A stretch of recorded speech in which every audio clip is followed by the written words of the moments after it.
Hello friends, कैसे आप? I hope आप अच्छे होंगे। तो अभी तक आपने कक्षा 12 एनसीईआरटी जीव विज्ञान पार्ट 8 देखा। पार्ट 8 में आपने गेमेटोजेनेसिस के बारे में देखा कि किस तरीके से गेमेटोजेनेसिस का निर्माण हो रहा है। यानी पुरुषों में अगर आप बात करें तो इनको बोला जाता है शुक्र जनन और महिलाओं में इनको बोला जाता है अंड जनन। तो आपने पुरुषों में देखा था शुक्र जनन किस तरीके से हो रहा था। अब उनके बारे में पढ़ना है कि जो पुरुषों में जो नर युग्मक बन रहा था जिसको बोलते हैं शुक्राणु, उन शुक्राणु की संरचना कैसी होती है। तो आज के इस लेक्चर में हम पढ़ेंगे यानी पार्ट 9 में शुक्राणु की संरचना, कि शुक्राणु बाहर से दिखता कैसे है, इन्हें हम कैसे देख सकते हैं और इनके क्या क्या भाग होते हैं, इनका खोज किसने किया, ये सभी चीज़ें देखने वाले हैं। और यह इम्पोर्टेंट है, आपके बोर्ड एग्जाम में पूछता ज़रूर है, 5 नंबर का आता है, तो ध्यान दीजिएगा। ठीक है, तो शुरू करते हैं मानव जनन चैप्टर 3। ठीक है,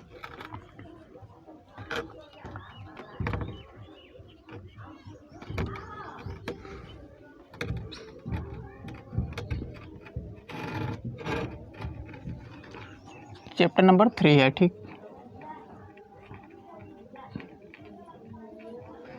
इस चैप्टर नंबर 3 पार्ट 9 में पढ़ेंगे युग्मक की संरचना यानी शुक्राणु की संरचना। ठीक है, शुक्राणु की संरचना।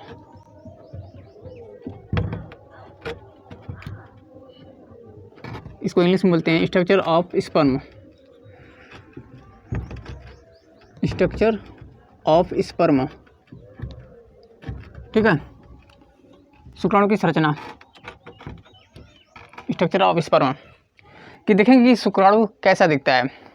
तो हम बात करें कि शुक्राणु का जो होता है यह अगुणित संरचना है, अगुणित और एक कोश की संरचना है। अब हम बात करेंगे कि एक कोश की क्या होता है। एक कोश की यानी एक कोश का ऐसे जीव जिसमें एक कोशिका हो। स्पर्म क्या है? एक कोश का है, वो भी कौन सा? एक कोश का। एक कोश की जीव है, तो एक कोश की जीव को हम अपने नग्न या खुली आंखों से नहीं देख सकते हैं। इन्हें हम देखने के लिए किसका उपयोग करेंगे? इलेक्ट्रॉन सूक्ष्मदर्शी का उपयोग करेंगे।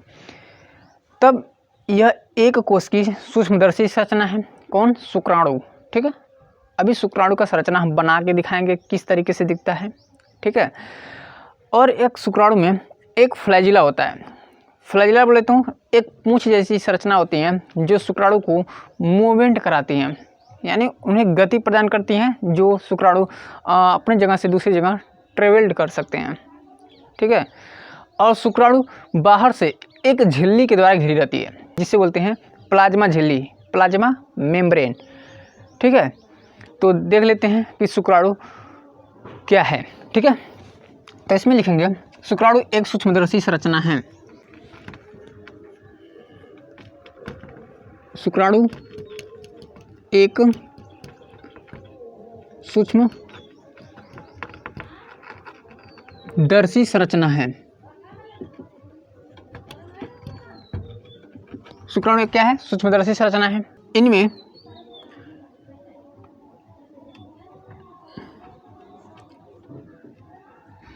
एक फ्लैजिला पाया जाता है, यूनिफ्लैजिलेटेड, और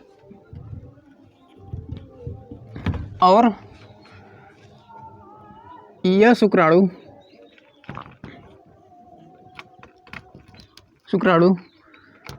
की काया यानी बॉडी, यानी शुक्राणु को बॉडी यानी शरीर, शुक्राणु की काया बाहर से एक झिल्ली के द्वारा ढकी रहती है जिसे बोलते हैं प्लाज्मा झिल्ली, प्लाज्मा झिल्ली या प्लाज्मा मेम्ब्रेन, प्लाज्मा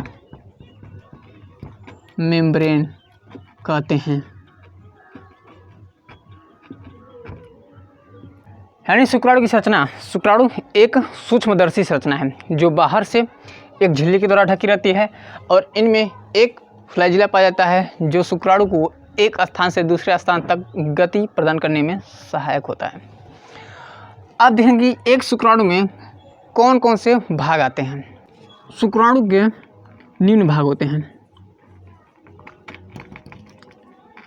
कौन कौन से भाग होते हैं? तो इसमें होता है फर्स्ट नंबर पे शीर्ष यानी हेड, और दूसरे नंबर पे होता है ग्रीवा या इसी को नेक भी बोलते हैं, और तीसरे नंबर पे होता है मध्यखंड। मध्यखंड, इसी मध्यखंड को हम कभी कभी बोल देते हैं मध्य भाग, मध्य भाग, मिडिल पीस।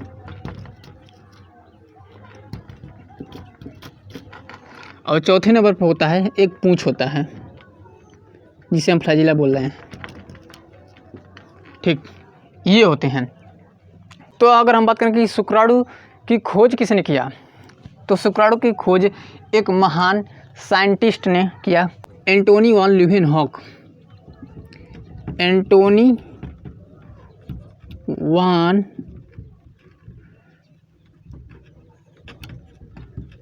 वान एक ही रहेगा, ल्यूवेनहॉक ने किया, यानी स्पर्म की खोज। इस स्पर्म की खोज किया, किसका खोज? शुक्राणु का खोज।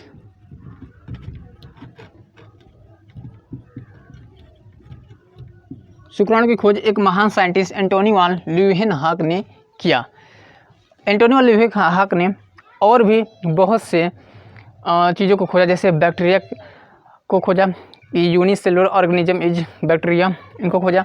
और किसको खोजा? आरबीसी को भी खोजा। ठीक है, और भी हमारे तीत का जो सेल होते हैं, दांत का कोशिका, उनको भी खोजा। तो अब देख लेते हैं शुक्राणु की संरचना के बारे में। संरचना भी पढ़ेंगे और साथ ही साथ उनके साथ हम उनका परिभाषा भी लिखेंगे संरचना के साथ।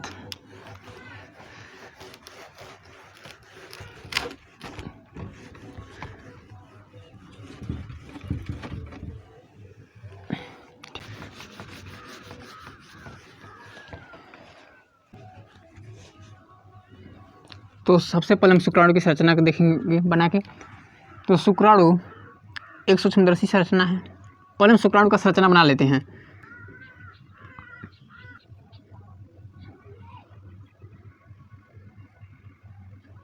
ये शुक्राणु का संरचना कुछ इस तरीके से होता है, फूला हुआ भाग होता है।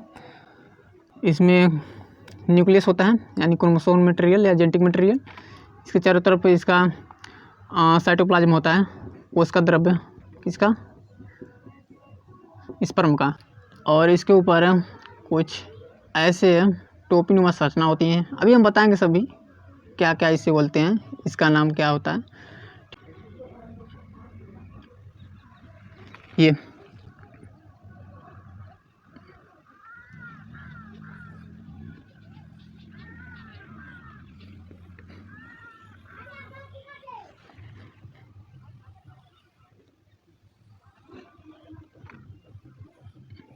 शुक्राणु के मध्य भाग में क्या होते हैं? माइटोकॉन्ड्रिया होते हैं, जो शुक्राणु को क्या करते हैं? एनर्जी प्रदान करते हैं, ताकि शुक्राणु एनर्जी लेके वो अपना स्थान को चेंज कर सकें, फीमेल गैमेट तक पहुंच सकें।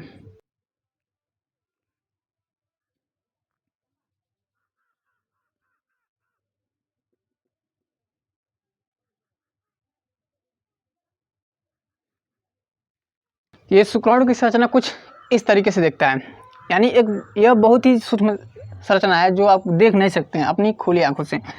तो शुक्राणु के बाहर एक प्लाज्मा झिल्ली का आवरण होता है, यानी शुक्राणु बाहर से एक झिल्ली के द्वारा घिरा होता है। इस तरीके से बाहर से एक झिल्ली के द्वारा घिरा होता है। कुछ इस तरीके से शुक्राणु घिरा होता है। इन बाहर जो झिल्ली है इनको बोलते हैं प्लाज्मा झिल्ली। प्लाज्मा झिल्ली इंग्लिश में बोलेंगे प्लाज्मा मेम्ब्रेन।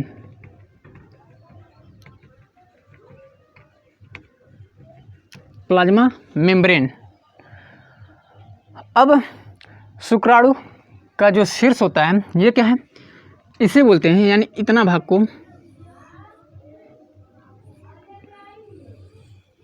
ये क्या है? शुक्राणु का शीर्ष है, यानी शुक्राणु का जो शीर्ष होता है, जो हेड वाला भाग होता है, यह इतना पार्ट होता है, ये शीर्ष वाला भाग है, शीर्ष या हेड। और ये क्या है? हेड और मध्य भाग के बीच में ये होता है ग्रीवा, या इसी को बोलते हैं नेक। और ये क्या है? मध्य भाग, मध्य भाग, मिडिल पीस।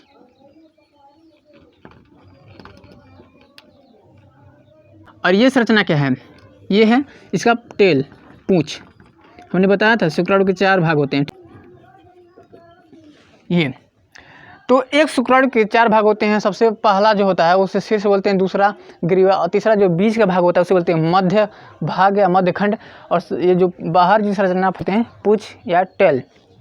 तो शुक्राणु एक बाहर से, यानी शुक्राणु की जो बॉडी है वह बाहर से एक प्लाज्मा झिल्ली के द्वारा ढका होता है। शुक्राणु के शीर्ष में क्या होता है? एक उभरा हुआ भाग होता है। शुक्राणु का शीर्ष कैसा है? यह शुक्राणु का शीर्ष कैसा है? उभरा हुआ भाग, उभरा हुआ या फूला हुआ, फूला या उभरा हुआ भाग होता है। और कैसा है? यह अग्र चौड़ा है, यानी इसके आगे का भाग क्या है? इस तरह से चौड़ा है, चौड़ा भाग है, ठीक है। और कैसा है? चौड़ा भाग, चौड़ा भाग। और कैसा दिख रहा है? चपटा है, चपटा है, ठीक है, चपटा। यानी शुक्राणु यह एक फूली हुई या उभरी संरचना है जो इसका अग्रभाग चौड़ा होता है और चपटा होता है। शुक्राणु के शीर्ष में एक केंद्रक होता है। ये क्या है? इसे बोलते हैं केंद्रक, केंद्रक। इसी केंद्रक में क्या होता है? जेनेटिक मटेरियल होता है या क्रोमोसोमल मटेरियल होता है, इसे बोलते हैं न्यूक्लियस।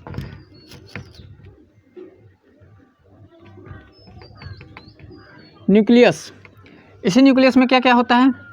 इसी न्यूक्लियस में होता है क्रोमोसोमल मटेरियल, क्रोमोसोमल मटेरियल, ठीक है। और यह केंद्र कैसा होता है? अगुणित होता है, यानी एन हैप्लॉइड होता है। केंद्रक के चारों तरफ क्या होता है? कोशिका द्रव्य होता है। ये क्या है? कोशिका द्रव्य, यानी साइटोप्लाज्म, कोशिका। अब समझिएगा, कोशिका द्रव्य साइटोप्लाज्म, साइटोप्लाज्म, ठीक है, साइटोप्लाज्म। अब देखेंगे कि इस शीर्ष के, यानी इस केंद्रक के ऊपर ये एक टोपी जैसी संरचना दिखाई दे रही है कुछ इस तरीके से। यह टोपी जैसी संरचना गाल्जी काय से मिलकर बनी होती है, जिसे बोलते हैं एक्रोसोम, या इसी को बोलते हैं एक्रोसोम को अग्रपिंडक, अग्रपिंडक। हिंदी और इंग्लिश दोनों में एक्रोसोम कहा जाता है और हिंदी में अग्रपिंडक। और ये कैसे मिलकर बना है? यह बना है गाल्जी काय से। एक्रोसोम कैसे मिलकर बना है? गाल्जी काय से, या इसे इंग्लिश में बोलेंगे गाल्जी बॉडी, गाल्जी काय से। अब देखेंगे कि इस एक्रोसोम में कुछ विशेष प्रकार के एंजाइम भरे होते हैं। इस एंजाइम को कहा जाता है, इसमें एक एंजाइम होता है जिसे कहा जाता है हाइलुरोनिडेज एंजाइम, हाइलुरोनिडेज एंजाइम।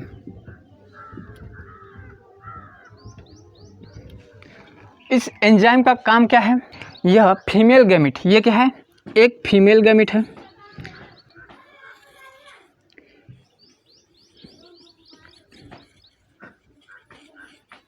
ये क्या है? एक फीमेल गैमिट है।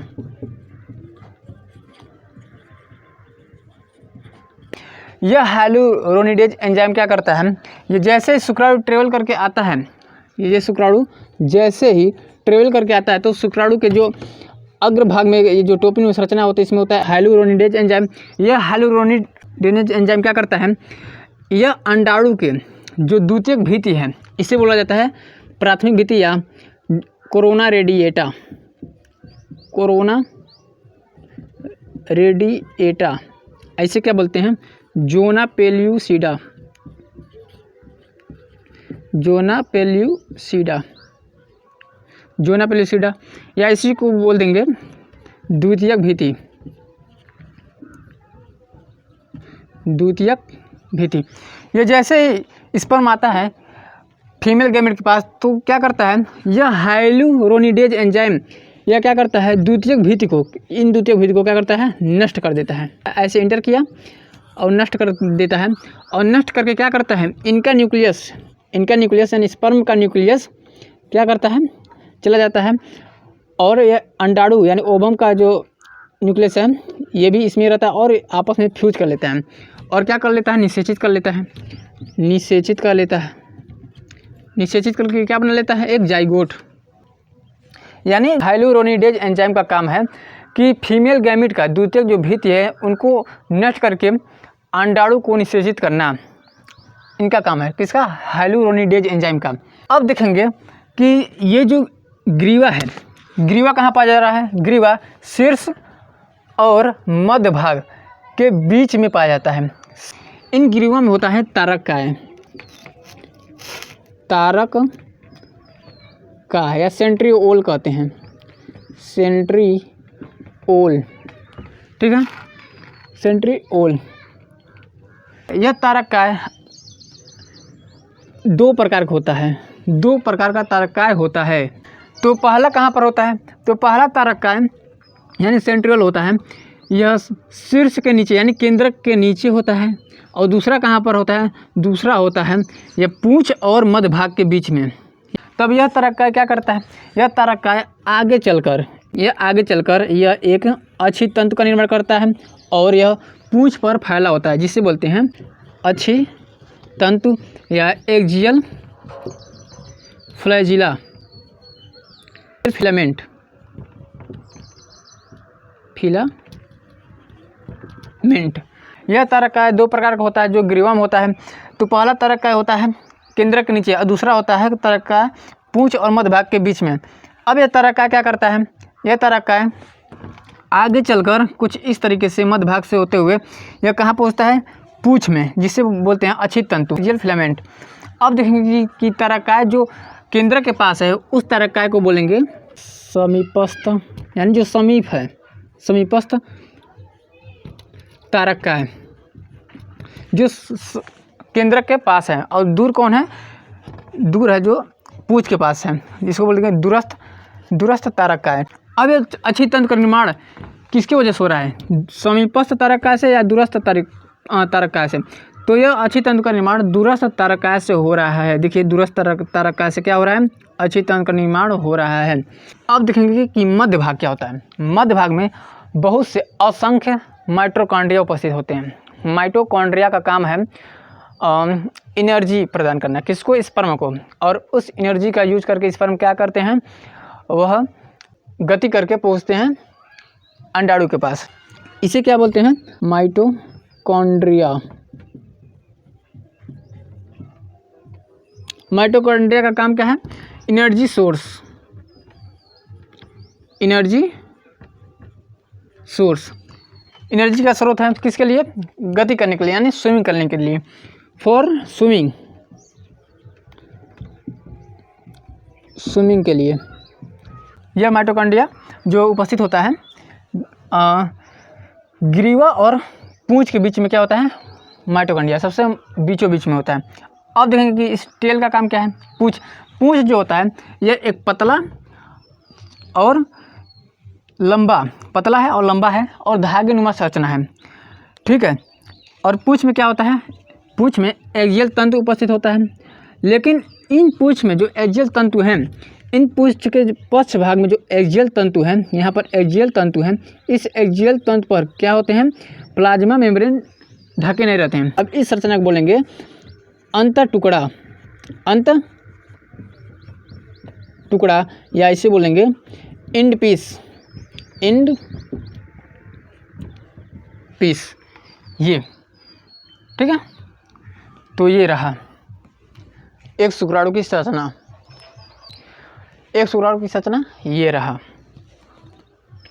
फिर से एक बार रिपीट करते हैं कि शुक्राणु क्या होता है। शुक्राणु एक सूक्ष्मदर्शी संरचना है जो बाहर से एक प्लाज्मा झिल्ली के द्वारा ढका होता है और इसमें एक फ्लैजिला यानी पूंछ पाया जाता है जो अपने स्थान को चेंज करके कहाँ पहुँचता है, फीमेल गैमेट के पास। तो देखेंगे शुक्राणु की संरचना कुछ इस तरीके से होती है।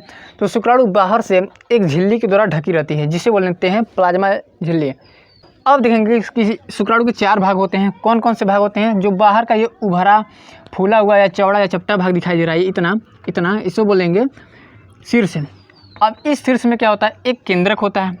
केंद्रक यानी केंद्रक में क्या होता है? केंद्रक उनका जेनेटिक मटेरियल होता है, जैसे DNA, RNA, protein, gene, chromosomal material होते हैं। और जो केंद्रक कैसा होते हैं? अगुणित होते हैं। अब देखेंगे कि इन केंद्रक के चारों तरफ क्या है? कोश का द्रव्य है। अब इस केंद्रक के ऊपर एक टोपीनुमा संरचना होती है जो गाल्जी काय से मिलकर बनी होती है, जिसे बोलते हैं एक्रोसोम। हिंदी में बोलेंगे अग्रपिंडक। और इस एक्रोसोम में एक एंजाइम भरा होता है जिसे बोलते हैं हाइलुरोनिडेज एंजाइम। यह हाइलुरोनिडेज एंजाइम क्या करता है? यह फीमेल गैमेट यानी मादा युग्मक के जो द्वितीयक भित्ति हैं उन द्वितीयक भित्ति को नष्ट करके यह इस पर अपना केंद्रक इन मादा युग्मक के केंद्रक में फ्यूज कराता है, निषेचित करता है और एक जाइगोट बनाता है जिससे वो प्रवेश कर सके शुक्राणु और अंडाणु के केंद्रक में मिल सके। अब देखेंगे कि दूसरा भाग आता है ग्रीवा। ग्रीवा जो होता है यह शीर्ष और मध्य भाग के बीच होता है। शीर्ष और यानी केंद्रक और मध्य भाग के बीच में होता है ग्रीवा। ग्रीवा में होता है तारककाय, सेंट्रियोल। सेंट्रियोल का काम होता है सेल्स डिवीजन में यह हेल्प करता है। सेंट्रियोल यानी तारककाय। तारककाय 2 होता है। पहला जो केंद्रक की तरफ होता है उसे बोलते हैं समीपस्थ तारककाय और दूसरा जो पूंछ की और मध्य भाग के बीच में होता है उसे बोलते हैं दूरस्थ तारककाय। अब देखेंगे कि जो दूरस्थ तारककाय है वो आगे चलकर एक अच्छी तंतु यानी एक्सियल फिलामेंट का निर्माण करता है जो पूंछ पर फैला रहता है। अब देखेंगे कि मध्य भाग में असंख्य सूत्रकणिका, हिंदी में माइटोकॉन्ड्रिया को सूत्रकणिका बोलते हैं। असंख्य में यानी बहुत से माइटोकॉन्ड्रिया होता है। माइटोकॉन्ड्रिया का काम क्या है? माइटोकॉन्ड्रिया क्या करता है? शुक्राणु को ऊर्जा देता है। शुक्राणु ऊर्जा को ग्रहण करके यूज करके क्या करता है? गति करता है। अब देखेंगे कि इसमें ये जो पूंछ होता है यानी चौथा भाग है पूंछ। पूंछ जो होता है एक पतला और लंबा भाग है। पूंछ के अंदर क्या है? एक एक्सियल तंतु है यानी एक्सियल फिलामेंट है जो कहाँ पर फैला होता है? पूंछ के अंदर फैला होता है। लेकिन पूंछ के पश्च भाग यानी पीछे वाले भाग में यह एक्सियल फिलामेंट के ऊपर झिल्ली जो पाया जा रहा था, प्लाज्मा झिल्ली जो ढका रहा है शुक्राणु को, वह नहीं पाया जाता है जिसे बोलते हैं अंतर टुकड़ा यानी इंड पीस। यह होता है एक शुक्राणु की संरचना। अब देखेंगे कि जब सेक्सुअल इंटरकोर्स की क्रिया होती है यानी जब संभोग की क्रिया होती है तो उसमें क्या होता है? जो पुरुष के जो शुक्राणु होते हैं, पुरुष के शुक्राणु लगभग उनके शरीर से 20 से 30 करोड़ यानी 200 से 300 मिलियन बाहर निकलते हैं और उनमें से लगभग 60% शुक्राणु समान आकृति और आकार के होते हैं, जिनमें से 40% शुक्राणु क्या होते हैं? वह तीव्र गतिशील होते हैं जो निषेचन में सहायक होते हैं। अगर किसी पुरुष में यह 20 से 30 करोड़ शुक्राणु तो हैं लेकिन उनमें समान आकार और आकृति के 60% से कम हैं या 40% तीव्र गतिशील से कम हैं तो वह नपुंसक का शिकार हो गया यानी उन पुरुष में बांध का शिकार हो गया। वो कभी पुरुष पिता नहीं बन सकता यानी वह संतान उत्पन्न नहीं कर सकता। तो ये रहा एक शुक्राणु की संरचना। अब हम इनकी संरचना के बारे में लिख कर बताएंगे कैसे लिखेंगे। तो इन पूरे को हम मिटा देते हैं। आई होप आपको अच्छे से समझ में आया है।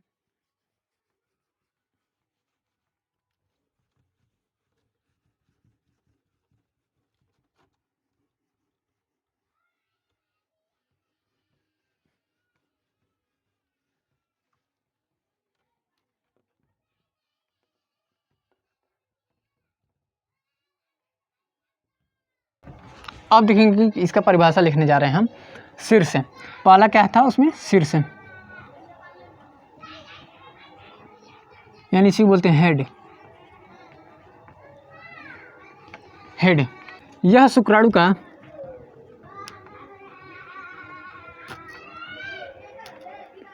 कैसा भाग था? अग्र चौड़ा भाग। अग्र चौड़ा भाग, चौड़ा भाग होता है।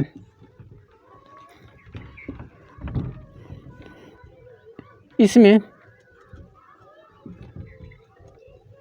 एक अगुणित केंद्रक पाया जाता है। केंद्रक के चारों तरफ और केंद्रक के चारों तरफ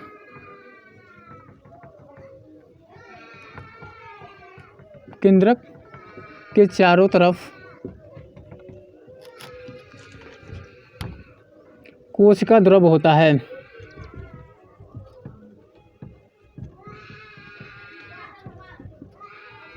कोशिका द्रव होता है। इस केंद्रक के शीर्ष के ऊपर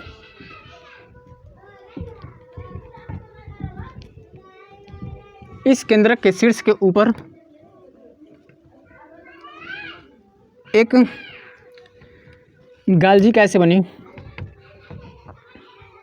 यानी गाल्जी क्या बोलते हैं? गाल्जी बॉडी। गाल्जी कैसे बनी? टोपी नुमा संरचना होती है।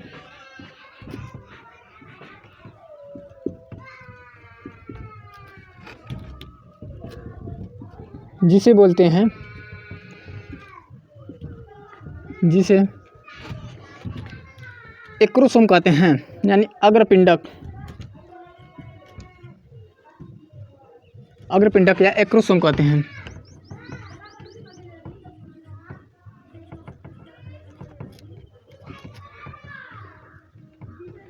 इस एक्रोसोम में इस अग्रपिंडक में एंजाइम पाया जाता है या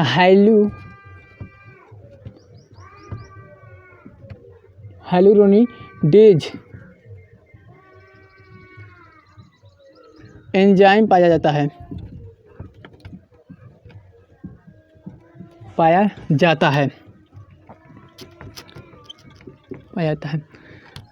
जो शुक्राणु और अंडाणु के निषेचन में सहायता करता है। जो शुक्राणु और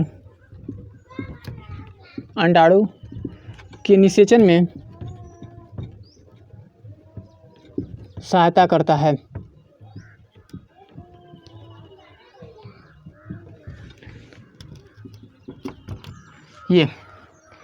ये भी इस तरीके से आप लिखेंगे। अगर आपके बोर्ड एग्जाम में पूछ लें या आपको समझना है या आपको कहीं भी इसके बारे में कुछ लोगों को बताना है तो आप इस तरीके से याद कर सकते हैं। शीर्ष ये शुक्राणु का सबसे अग्र चौड़ा भाग होता है। इसमें एक अगुणित केंद्रक पाया जाता है और केंद्रक के चारों तरफ कोशिका द्रव पाया होता है। इस केंद्रक के शीर्ष के ऊपर एक गाल्जिका से बनी टोपीनुमा संरचना होती है जिसे अग्रपिंडक या एक्रोसोम कहते हैं। इस अग्रपिंडक यानी एक्रोसोम में हाइलुरोनिडेज एंजाइम पाया जाता है जो शुक्राणु और अंडाणु के निषेचन में सहायता करता है। इतना आप भी लिखेंगे। अब दूसरा भाग आता है ग्रीवा। क्या आता है? ग्रीवा आता है। ठीक है, ग्रीवा ये ऐसे बोलेंगे मिडिल पीस।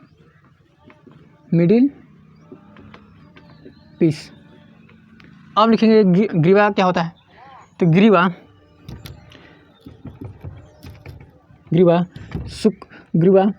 केंद्रक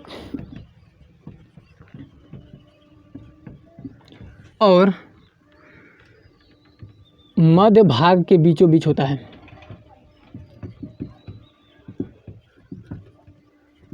बीचों बीच होता है। ग्रीवा जो होता है यह केंद्रक और मध्य भाग के बीचों बीच होता है।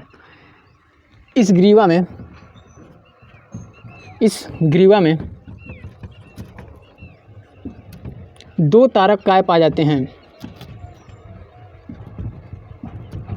दो तारक काय पाए जाते हैं।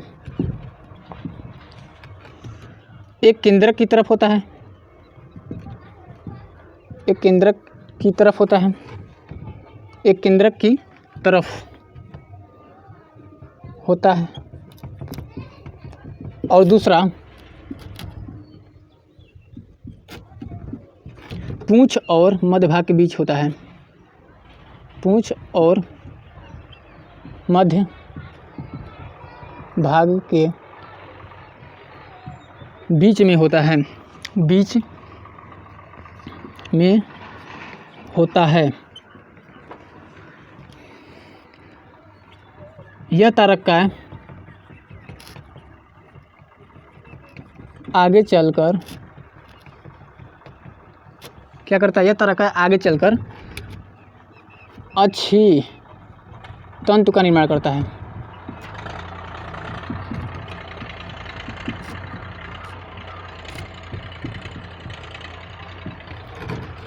जो पूंछ पर फैला होता है। जो पूंछ पर फैला होता है।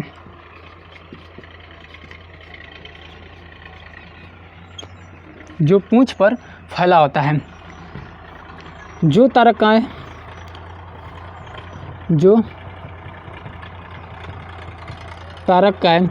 केंद्रक के पास होता है।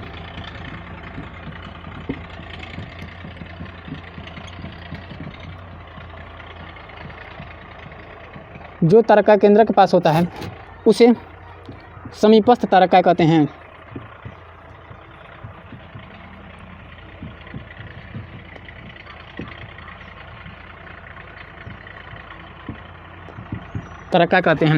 तथा जो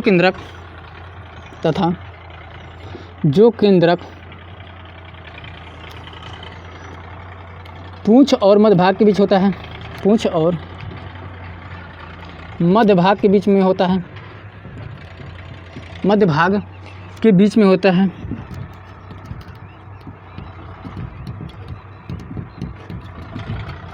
उसे दूरस्थ तारककाय कहते हैं।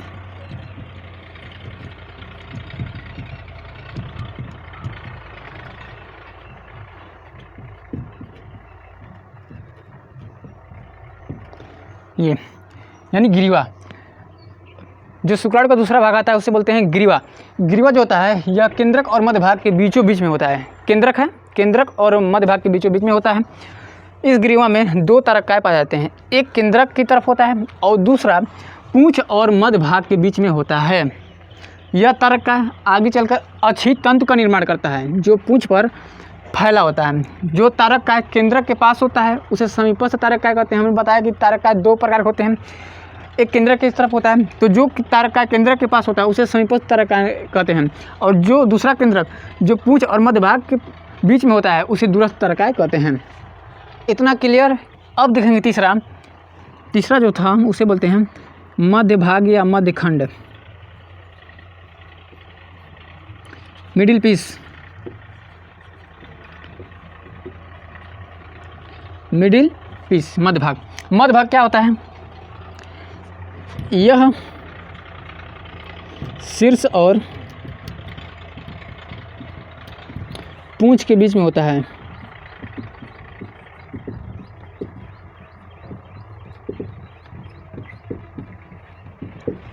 इस मध्य खंड में, इस मध्य भाग में असंख्य माइटोकॉन्ड्रिया पाई जाती हैं।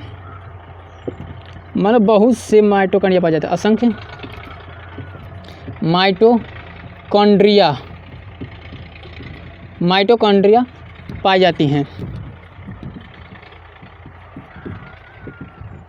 जाती हैं जो शुक्राणु को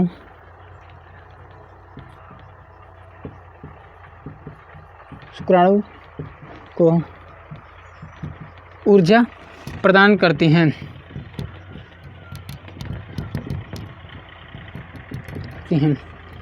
ताकि शुक्राणु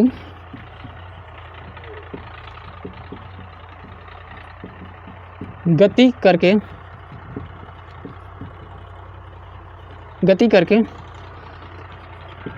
मादा युग्मक तक पहुंच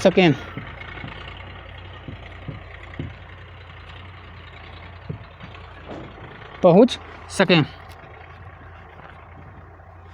ये पहले आप इतना लिख लीजिए, स्क्रीनशॉट ले लीजिए, फिर हम उसके शीर्ष वाला भाग जो है उसके ऊपर का हम मिटा देते हैं। अब लिखेंगे इसका आखिरी भाग जो आता है पूंछ।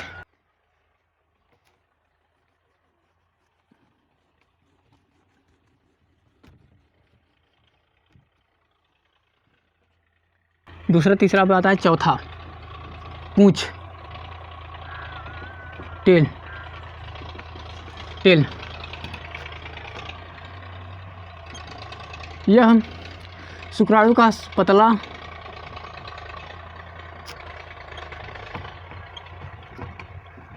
एवं लंबा भाग होता है।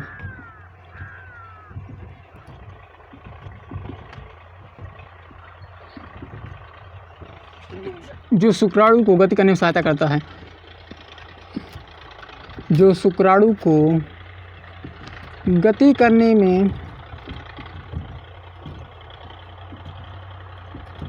में सहायता करता है।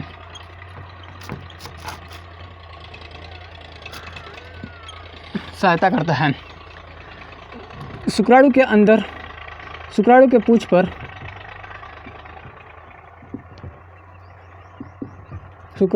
पर अच्छी तंतु होता है, अच्छी तंतु होता है,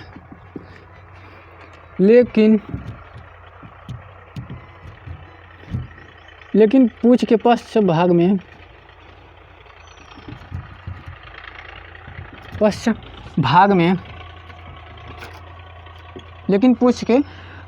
में अच्छी तंतु के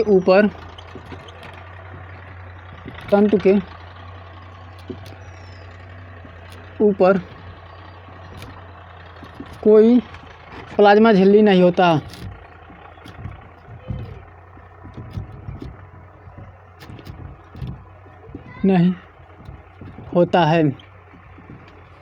इसलिए नहीं होता है, तब इसे नहीं होता है, तब इसे एंड पीस या अंत टुकड़ा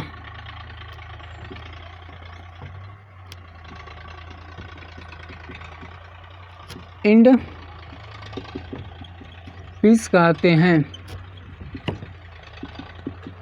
ये एंड पीस कहते हैं। अब पूंछ क्या होता है? यह पूंछ जो होता है शुक्राणु का सबसे पतला और लंबा भाग होता है, जो शुक्राणु को गति करने में सहायता करता है। शुक्राणु के पूंछ पर अच्छी तंतु होता है, लेकिन पूंछ के पश्च भाग में अच्छी तंतु के ऊपर प्लाज्मा झिल्ली नहीं होता है, तब इसे बोलते हैं अंतर टुकड़ा। ठीक है, ये होता है पूंछ। पूंछ का एक ही काम होता है, शुक्राणु को गति प्रदान करना। अब हम देख लेते हैं कि जब पुरुष में सेक्सुअल इंटरकोर्स होता है, यानी संभोग की क्रिया जब होती है पुरुषों में, तो जब पुरुष अपने शरीर से शुक्राणु को जो बाहर निकलता है, तो कितने शुक्राणु इजेकुलेस होता है, यानी स्खलन होता है, कितने शुक्राणु बाहर आते हैं। तो शुक्राणु कितने आते हैं?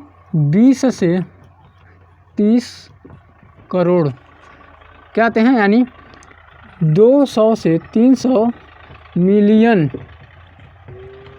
शुक्राणु बाहर आते हैं।